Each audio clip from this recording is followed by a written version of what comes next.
எல்லாருக்கும் வணக்கம். இந்த சனிக்கிழமை 30ஆம் தேதி காலை 7 மணி மயிலை காஃபின்னு இந்த கபாலீஸ்வரர் கோவில் தேர் பக்கத்து ஆப்போசிட்டில் இருக்குது. அங்கே சில ஃபேன்ஸை சந்திக்கலாம்னு நினைக்கிறேன். நிறைய பேர் பேசணும்னு நினைக்கிறவங்க வரலாம். மார்க்கெட்டில் என்ன நடக்குது இதெல்லாம் ஜென்ரலாக ஒரு டிஸ்கஷன் பண்ணலான்னு நினைக்கிறேன். மயிலாப்பூரில் ஏரியா இருக்கிறவங்க வாங்க, அன்றைக்கி உட்காந்து பேசுவோம். கீழே இருக்கிற வாட்ஸ்அப் நம்பருக்கு கூப்பிடுங்க, மெசேஜ் அனுப்புங்க, ரெஜிஸ்டர் பண்ணிக்கோங்க. இது ஒரு ஃப்ரீ மீட். நன்றி, வணக்கம். வணக்கம், good morning, happy morning, wonderful morning. இன்றைக்கி விஷ்ணு வந்திருக்கான், என்ன டாபிக் எடுத்துகிட்டு வந்திருக்கான்னு பார்த்து பேசுவோம். சார், இப்போ நம்ம ஒரு விஷயம் பண்ணுறோம் அப்படின்னா அதுக்கு மற்றவங்களுடைய வேலிடேஷன் அண்ட் அப்ரூவல் அப்படின்ற ஒரு விஷயத்த எதிர்பார்க்கறதுன்றது சரியா தப்பா? என்னை பொறுத்த வரைக்கும் தவறு. ஒரு விஷயத்தில் நீ எல்லார்ட்டையும் கேட்டு எல்லாரும் ஒத்து எல்லாரும் பண்ணணும்னு ஊரை கூட்டி இழுக்கணும்னு நினச்சேன்னா அது முடியாது. நார்மலாக சுச்சுவேஷன் ஒரு ஃப்ளீட்டிங் மூமெண்ட் வரும். அது எப்படின்னா, இந்த ஃபுட்பால் நீ பார்ப்பேன்னா அந்த ஃபுட்பாலில் அந்த கோல் அடிக்கிறதுக்கு உனக்கு ஒரு ஃப்ளீட்டிங் சான்ஸ் கிடைக்கும். கரெக்டாக அந்த டைமில் ஃபார்வர்ட் உள்ளே அந்த கோல் அடிக்கணும். ஆனால் தான் மேக்ஸிமம் ஃபுட்பால் மேட்ச் பார்த்தேன்னா 5க்குள்ளே தான் முடியும் கோல். நார்மல் டைமில் ஆடினா ரொம்ப ரேராக தான் 5, நார்மலாக 1-0 2-0. ஸோ அவ்வளோ கஷ்டம் அந்த சான்ஸ் கிடச்சி நீ அடிக்கிறது. நான் அது மாதிரி உனக்கு வாழ்க்கையில் ஒரு இடத்துல சான்ஸ் கிடைக்கிற சமயத்தில் நீ போய் எல்லாத்தையும் கேட்டு டிசைட் பண்ணி நான் பண்ணணுங்கிறதுக்குள்ளே அந்த டைமே உனக்கு போயிடும். மொத்தத்தை அந்த ருஸ்தமான் கேட்னு ஒரு படம் இருக்குது. ஓகே. அக்கியோ குரிசவா எடுத்தது. ஒரு பர்டிகுலர் இன்சிடெண்ட் நடக்கும். அந்த இன்சிடெண்ட்டை ஒரு 4-5 பேர் பார்ப்பான். இந்த 4 பேரும் அந்த இன்சிடெண்ட்டை 4 விதமாக சொல்லுவான். நடந்தது ஒரு இன்சிடெண்ட், ஆனால் 4 பேரும் சொல்கிறது அவனோட நோக்கத்துலன்னு சொல்லுவான். அவன் பாயிண்ட் ஆஃப் வியூலன்னு சொல்லுவான். அந்த ஆக்சுவலாக அந்த படத்தில் என்ன சிம்பிளிஃபை பண்ணோம்னா, அந்த 4 பாயிண்ட் ஆஃப் வியூவும் 4 டிஃப்ரெண்ட் வியூஸ் இருக்கும் ஒரு இடத்துல. ஆமாம், அதாவது சைக்காலஜி இது பேர் ருஸ்தமான் எஃபெக்ட்னே பேர். ஓகே. ஸோ நீங்கள் என்ன ஆகும்னா, நீ 10 பேர்கிட்ட போய் அப்ரூவல் கேட்டேன்னா 10 பேர் 10 அட்வைஸ் கொடுப்பான். இதில் ஆசப்ஸ் ஃபேபிள் ஒன்று இருக்கும். இதில் என்னோடய ஃபேவரட் ஆசப் ஃபேபிள் இது. The father, the son and the donkey. அப்பாவும் பையனும் சந்தைக்கு போவாங்க கழுதை வாங்கிறதுக்கு. கழுதையை வாங்கிடுவாங்க. இவங்க ஊருக்கு போயிட்டு வரத்துக்கு ஃபுல் டே ஆகிடும். திரும்பி கழுதையை ஓட்டிகிட்டு வருவாங்க. முதல் ஊரில் தாண்டச்ச அப்புறம் பிள்ளையும் பைத்தியக்காரன் பாரு, ஒருத்தன் கழுதை மேலே ஏறி உட்காரலாம் பாருமா. ஒன்றும் அப்பா வயசான அப்பாவை கழுதையில் ஏற்றி உட்காத்துவான்.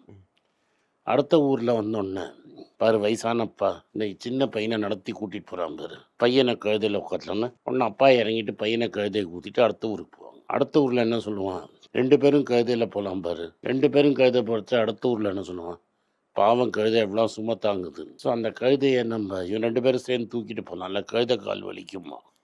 ஸோ அப்புறம் பிள்ளையும் கழுதை கையை காலை தூக்க பார்ப்பாங்க. அடி பிரிட்ஜை கிராஸ் பண்ணச்சா தண்ணியில் விழுந்து அது செத்து போயிடும் கழுதை. நான் இதில் என்ன மாறலது ஸ்டோரின்னா, சொல்கிறவன் ஏதாவது சொல்லிகிட்டே தான் இருப்பான்.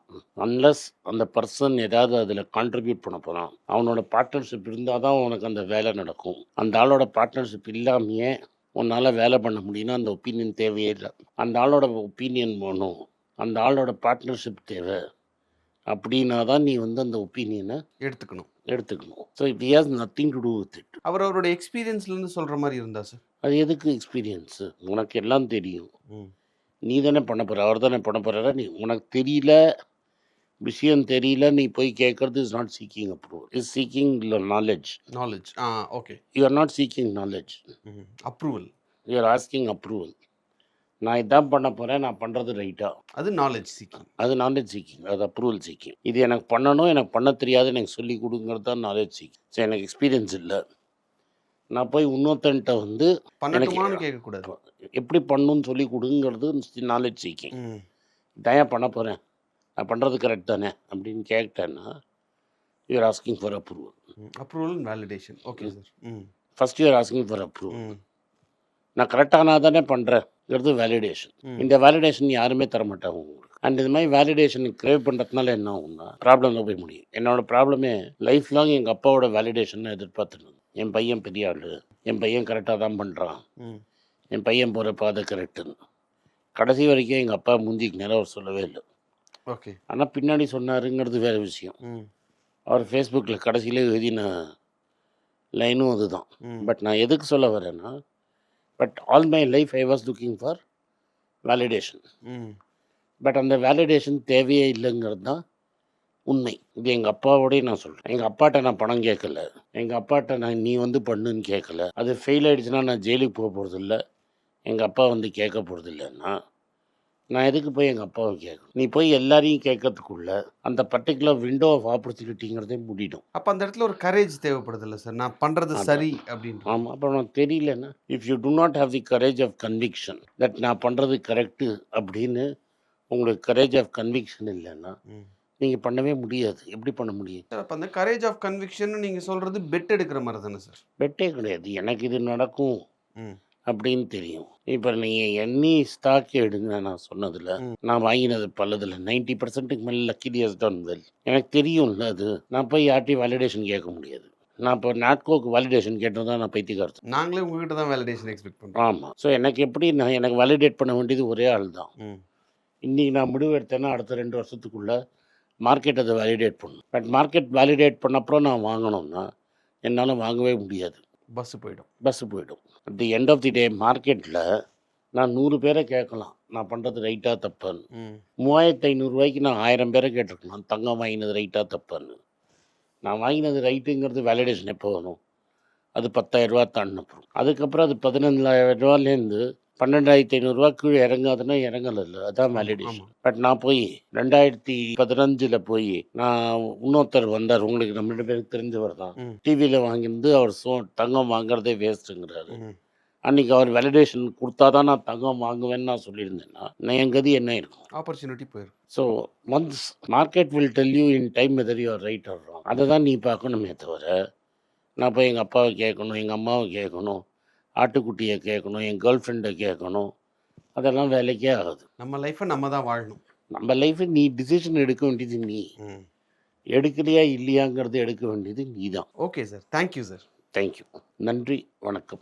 எல்லாருக்கும் வணக்கம். எல்லாருக்கும் ஒரு இம்பார்ட்டன்ட் அறிவிப்பு. நான் யார்ட்டையுமே பணம் வாங்குறது கிடையாது. நான் யாரையும் டைரெக்டாக கன்சல்ட் பண்ணுறது கிடையாது. என் பேரை சொல்லி நிறைய ஸ்கேம் நடக்குது. டெலிகிராம் குரூப், வாட்ஸ்அப் குரூப்னு. எனக்கு இருக்கிற வாட்ஸ்அப் குரூப்லாம் சும்மா இன்ஃபர்மேஷனுக்கு மட்டும்தான். நான் செபி ரிஜிஸ்டர்ட் அட்வைசர் கிடையாது. நான் சேனல் நடத்துறது எஜுகேஷன் பர்பஸ். அதில் ப்ரைஸே பேச மாட்டேன். இதை வாங்கு அதை வித்துருன்னு சொல்லவும் மாட்டேன். என் பேரை சொல்லி பண்ணுறாங்கன்னா ஏமாந்துடாதீங்க.